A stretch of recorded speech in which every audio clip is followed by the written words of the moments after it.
Hi everybody, it's Mr. Stevens here. We are going to finish up Hatchet by Gary Paulsen. We are on the final chapter, the epilogue to the story.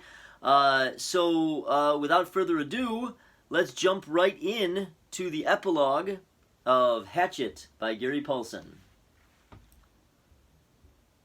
The pilot who landed so suddenly in the lake was a fur buyer mapping Cree trapping camps for future buying runs, drawn by Brian when he unwittingly turned on the emergency transmitter and left it going. The Cree move into the camps for fall and winter to trap, and the buyers fly from camp to camp on a regular route. When the pilot rescued Brian, he had been alone on the L-shaped lake for 54 days. During that time, he had lost 17% of his body weight. He later gained back 6%, but he had virtually no body fat. His body had consumed all extra weight, and he would remain lean and wiry for several years. Many of the changes would prove to be permanent. Brian had gained immensely in his ability to observe what was happening and react to it. That would last him all his life. He had become more thoughtful as well, and from that time on he would think slowly about something before speaking. Food, all food, even food he did not like, never lost its wonder for him. For years after his rescue, he would find himself stopping in grocery stores to just stare at the aisles of food, marveling at the quantity and the variety. There were many questions in his mind about what he had seen and known, and he worked at research when he got back, identifying the game and berries. Gut cherries were termed choke cherries and made good jelly. The nut bushes where the fool birds hid were hazelnut bushes. The two kinds of rabbits were snowshoes and cottontails. The fool birds were ruffed grouse, also called fool hens by trappers for their stupidity. The small food fish were bluegills, sunfish, and perch. The turtle eggs were laid by a snapping turtle, as he had thought. The wolves were timber wolves, which are not known to attack or bother people. The moose was a moose. There were also the dreams. He had many dreams about the lake after he was rescued.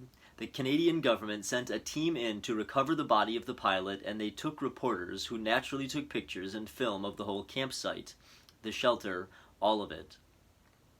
For a brief time, the press made much of Brian, and he was interviewed for several networks, but the fur died within a few months. A writer showed up who wanted to do a book on the complete adventure, as he called it, but he turned out to be a dreamer, and it all came to nothing but talk. Still, Brian was given copies of the pictures and tape, and looking at them seemed to trigger the dreams. They were not nightmares, none of them were frightening, but he would awaken at times with them, just awaken and sit up and think of the lake, the forest, the fire at night, the night birds singing, the fish jumping, sit in the dark alone and think of them. And it was not bad and would never be bad for him.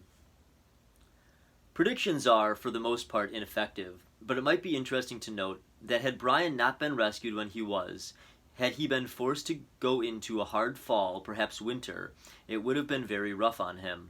When the lake froze, he would have lost the fish, and when the snow got deep, he would have had trouble moving at all.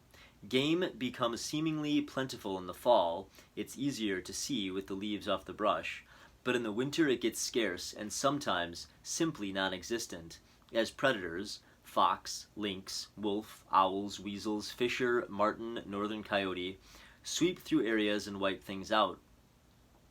It is amazing what a single owl can do to a local population of ruffed grouse and rabbits in just a few months.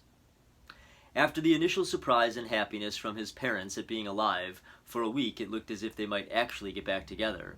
Things rapidly went back to normal.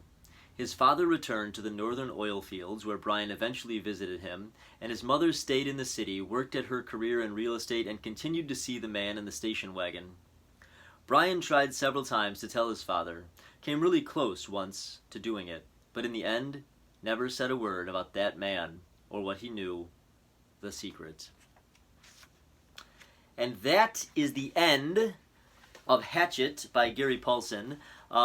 Little bit about Gary Paulsen. Gary Paulsen is a 3-time Newbery Honor author, and he wrote this book. He did all the research to write on this book, and he lived for the book, so he kind of went through and lived what Brian lived for a little while so he could write this book.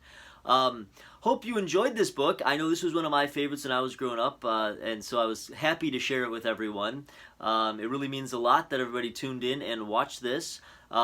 Just so you know, if you did enjoy Hatchet, there is a sequel called The River, which basically brings Brian back to the Canadian wilderness. And there's also a hypothetical sequel, which is called Brian's Winter. And what Brian's Winter does is it basically pretends that the pilot never showed up to save Brian at the end. So it does take Brian through that rough winter that Gary Paulsen talked about in the epilogue. If you are interested in it, they are available for purchase at your local bookstore or to check out, I'm sure, at your local library. But yeah, give them a read. Gary Paulsen, brilliant author. And like I said, I'm happy that I got to share this with you guys. Hope you enjoyed it, and we'll see you soon. Bye, guys. Thanks for watching.